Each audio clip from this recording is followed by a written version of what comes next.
Hey everybody, welcome back to my channel कानून सर्वोपरि and welcome back to another study vlog of my life।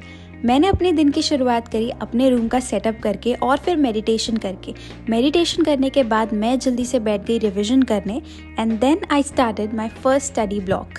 मैंने basically revision में आज 4 main remedies revise करी जो कि एक अग्रीव्ड पार्टी को मिलती है अंडर BNSS और CRPC। किसी भी क्रिमिनल केस का जो रिजल्ट होता है वो या तो कन्विक्शन होता है या फिर एक्विटल, और अगर सिविल केस की बात करें तो उसका रिजल्ट होता है डिक्री। डिक्री का मतलब होता है एक फॉर्मल ऑर्डर जो कि सूट में जितनी भी पार्टीज प्रेजेंट होती हैं उनका फॉर्मल रिकॉग्निशन ऑफ राइट्स को बताता है। फॉर एग्जाम्पल, ए ने बी को स्यू किया कि बी ने ए का रेंट पे नहीं किया था for certain property and court ने बोला कि बी को ए को रेंट पे करना पड़ेगा। तो दिस ऑर्डर वेयर इन ए के राइट्स के डिटर्मिनेशन के बारे में बात हो रही है, this is going to be a decree. एक डिक्री की अगर हम बात करते हैं तो वो जजमेंट से बहुत ही एस्पेक्ट्स में अलग होती है, क्योंकि जजमेंट एक डिटेल्ड एनालिसिस होती है किसी भी केस की, जिसमें फैक्ट्स होते हैं, लॉज होती है, लीगल रीजनिंग होती है एंड साथ में डिक्री भी होती है in the case of civil cases and in the case of criminal cases उसमें कन्विक्शन या फिर एक्विटल की भी बात होती है। तो कोई भी केस हो, या तो सिविल केस हो या फिर क्रिमिनल केस हो, एक अग्रीव्ड पार्टी का मतलब होता है जो उसके डिसीजन से, किसी भी जजमेंट के डिसीजन से अनहैप्पी है। अग्रीव्ड पार्टी क्रिमिनल केसेस में वो भी हो सकती है, अक्यूज्ड भी हो सकता है और प्रोसिक्यूशन भी हो सकता है, और सिविल केसेस में कोई भी पार्टी हो सकती है जो किसी भी डिसीजन से अनहैप्पी हो। तो अग्रीव्ड पार्टी के पास under criminal laws as well as civil laws हमारे पास 4 मेन रेमेडीज होती हैं, जिसमें से एक रेमेडी बेसिकली क्रिमिनल लॉ में अवेलेबल नहीं है। तो सिविल लॉ में 4 रेमेडीज एंड क्रिमिनल लॉ में 3 रेमेडीज अवेलेबल होती हैं। इसमें सबसे पहली रेमेडी होती है अपील की, जो कि सिविल लॉ में अंडर सेक्शन 96 to 112 गिवन है of CPC। Read with order number 41, 42, 43 and 45। Whereas अगर हम क्रिमिनल लॉ की बात करें तो ये section number 413 to basically 435 of BNSS में गिवन है, जिसमें appeal against conviction, sentencing, acquittal and appeal against the order of high court in cases of death, life imprisonment and of imprisonment of more than 10 years given है। Appeal का basically मतलब यही होता है कि ये एक स्टैट्यूटरी राइट है जिसमें एक हायर कोर्ट री एग्जामिन करेगा लोअर कोर्ट के सारे डिसीजंस को, और इसका स्कोप बहुत ही ज़्यादा वाइड होता है। तो यहाँ पे मेरा सेकेंड डे भी स्टार्ट हो चुका है इस व्लॉग में, जहाँ पे मैं सुबह उठी, मैंने अपना ब्रेकफास्ट किया और मैं दोबारा से पढ़ने बैठ गई। इसी के साथ हम बढ़ते हैं सेकंड हमारी रेमेडी पर, जो कि एक अग्रीव्ड पार्टी को गिवन होती है, दैट इज़ रेफरेंस। रेफरेंस का मतलब होता है एक ऐसा प्रोसीजर जहाँ पर एक सबऑर्डिनेट कोर्ट एक हायर कोर्ट से एक ओपिनियन मांगता है upon a question of law, and ये बेसिकली एक लोअर कोर्ट ही एस्टैब्लिश कर सकता है to the high court. Basically high court ही बताते हैं कि एक क्वेश्चन ऑफ लॉ को किस तरीके से आंसर किया जाएगा।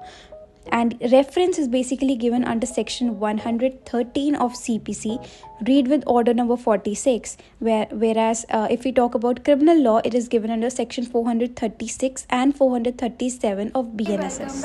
तो बेसिकली मेरा पहला स्टडी स्लॉट तो पूरा हो गया था। अभी अराउंड हो रहा है 1:30, तो अभी मैं लंच करने वाली हूँ। मैं नहाने भी गई थी बीच में क्विक रीकैप बताना चाहूँगी।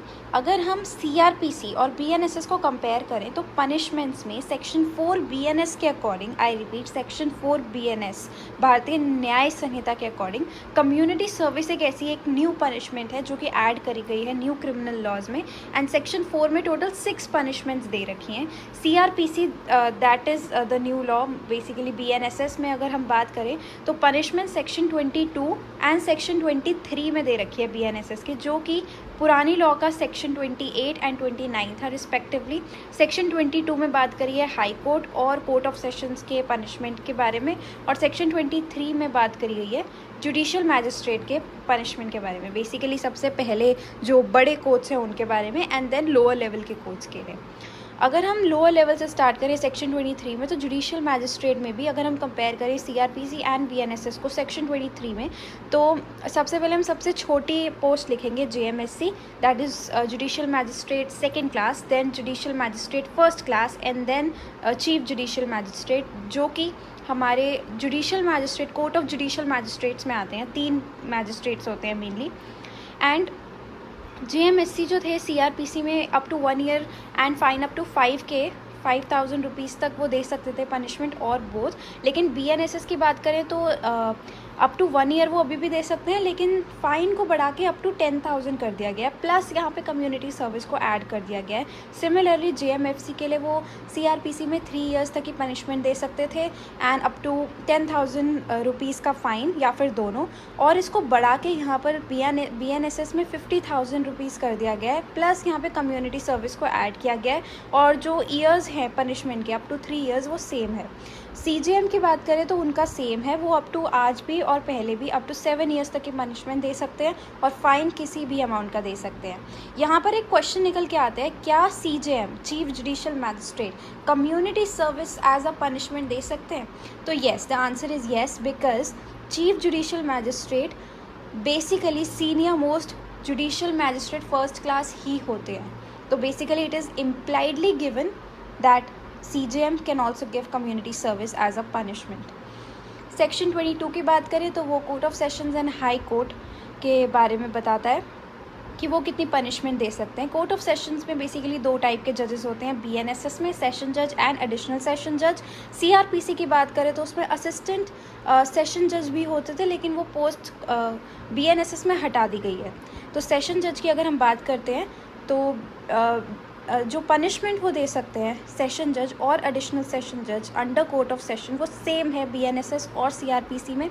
वो कोई भी सेंटेंस दे सकते हैं इंक्लूडिंग डेथ, और कोई भी फाइन दे सकते हैं। बट अगर वो डेथ का सेंटेंस देते हैं सेशन जज, तो that must be confirmed by the high court, that is given under section 407 of BNSS which was 366 CRPC।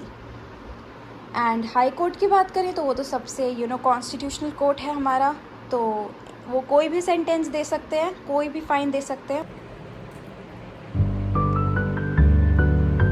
बीच में आपका थोड़ा सा टाइम लेकर ये भी पूछना चाहूँगी कि अगर आपको व्लॉग अच्छा लगे तो चैनल को सब्सक्राइब करना और मेरी वीडियो को लाइक करना और अपने सारे फ्रेंड्स में इसको शेयर भी करना, ताकि इसमें और भी ज़्यादा व्यूज़ आएँ। तो मेरी इवनिंग स्टार्ट हुई थी आज के करंट अफेयर्स पढ़ने के साथ, और करंट अफेयर्स को पढ़ने के बाद मुझे थोड़ी देर एमी को घुमाने लेके जाना है। If you don't know, Amy is my pet dog.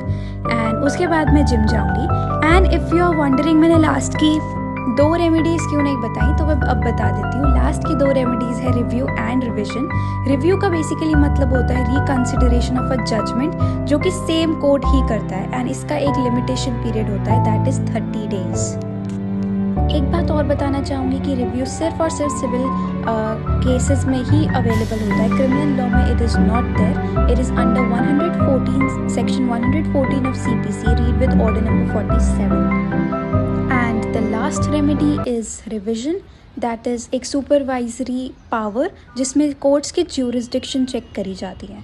ये बेसिकली इसलिए है कि कहीं किसी कोर्ट ने अपनी ज्यूरिसडिक्शन को एक्सीड करके तो कोई केस नहीं लिया, या फिर कोई इलीगल इरेगुलरिटी तो नहीं परफॉर्म करी।